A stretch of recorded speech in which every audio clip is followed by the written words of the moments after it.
So Lewis, when we spoke earlier in the week, you said you wanted some running in the dry. You got that today. It looked like a pretty productive morning out there. How do you sum it up from your side? It's nice to get out in the dry and do some running, because obviously our first day was in the miserable wet weather.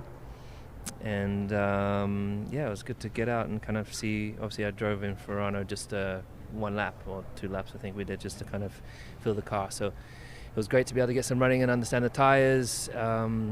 We did the C2 and the C1, so cold that the tyres are not really working so much, but got through our program and a bit of an understanding of where the car is at and where we need to improve. Sure. More generally, are you and the team kind of where you hoped or expected to be at this point of pre-season in terms of mileage, data gathered, all the things that you've been able to look at and go through so far? I don't know. I think we probably, of course, we hope that we could come and have.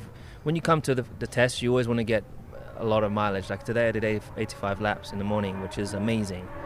And that's really down to all the people at the factory who've done such a great job to make sure the car so far is really reliable. So, last year we had a worse start to testing. So this is actually, considering it's a completely new band of rules, it's better than we've experienced in the past. So I'm really hopeful that continues.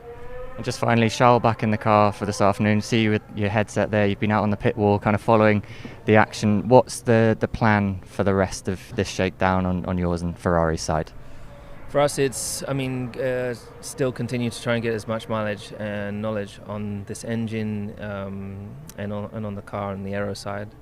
So there'll be lots. We went through a program this morning, found some learnings. Charles doing a different set this afternoon, which is great. And so, I like, my role is to listen to as much as possible. At the end of the day, we both come together and we both talk about our problems and the positives and the negatives. Then we'll come up with a plan of what we want to tackle tomorrow as our last day. And but already, we've got good data so far. So it's just understanding that and making sure you're making really clear and concise decisions in terms of what to test moving forwards before we get to Bahrain. Thank you very much, Lewis. Thank you.